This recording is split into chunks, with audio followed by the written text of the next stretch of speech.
Hey there, it's William. Today we're going to find out why a Samsung dryer's display isn't working. This could be happening because of a problem with the main PCB or the user interface control. Now before we dive in, hit the like button on this video and subscribe to our channel if you want to see more repair guides for all major appliances in your home. With over 2 million products in stock and the know-how to help you do it yourself, we are AppliancePartsPros.com. Now just a heads up, today we're going to need a Phillips screwdriver and a multimeter with needle probes. Also, please remember that safety comes first. Don't forget to unplug your dryer or turn that breaker off before working on it. First thing we're going to do is access the main control and set it up for voltage testing.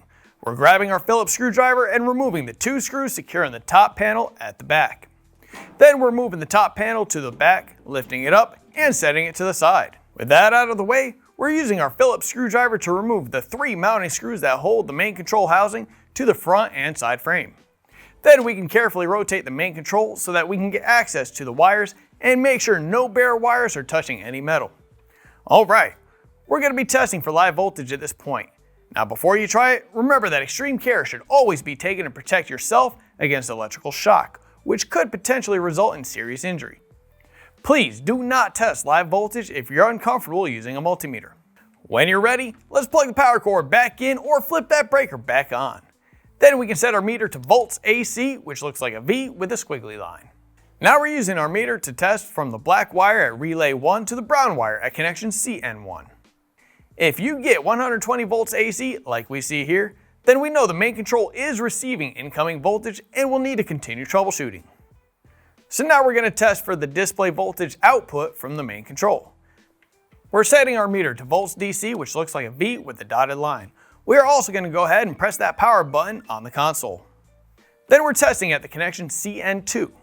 We need to put our black probe on the pink wire found at pin 4, and that's going to stay here. Then we're placing the red probe on the white wire at pin 5. We should see 5 volts DC at this point. Now let's put the red probe on the red wire at pin 6, and we should see 15 volts DC. If the voltages are present like we see here on this dryer, then we'll need to keep troubleshooting. Now we're moving to the user interface control, so we need to unplug the power cord or turn that breaker off. Here we're checking the wire connections that's just behind the console and making sure that the connections aren't loose. If voltages were present at the main control and there's not a loose connection, then that means the user interface control has failed, like this one here. Since we found the bad part, I'm going to show you how to replace it in case you had the same problem. First, we're pulling the knob off the console. Then we're disconnecting the wires that we checked earlier behind the console. Now we're lifting up on the console and pulling it away from the dryer. Then we're going to use our Phillips screwdriver to remove the 10 screws that hold the user interface control to the console so we can pull it away. There is a locking tab on the side of the selector knob control that you will need to shift the board a little to the side to be able to get it to clear from the console. Here's what the old user interface control looks like, and here's the new one. If you've already got one, great. If not, you can pick one up at AppliancePartsPros.com. We're going to set the new user interface control down on the console like this and secure it in place with the 10 screws we removed from the original one. Now it's time to put this dryer back together.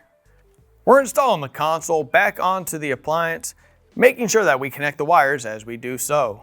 Once the console is in place, we're going to go ahead and install the knob, making sure to line up the flat spot on the port of the knob with the flat spot on the control shaft. Then we can use our Phillips screwdriver to rotate the main control back in place and secure it with the 3 Phillips screws that we removed earlier. Now we're grabbing our top panel, setting it on the dryer about 3 inches or so from the console, and then sliding it forward. We need to secure the top panel with the final Phillips screws, and with that, we're all done. Don't forget to plug the power cord back in or turn that breaker back on. Thanks for watching, and we hope this helped you fix your dryer.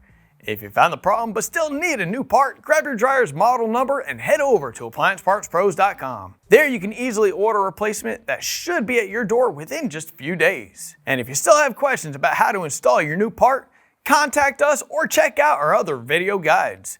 We want to hear from you, so let us know how your repair went by leaving a comment below. Thanks, and we'll see you next time.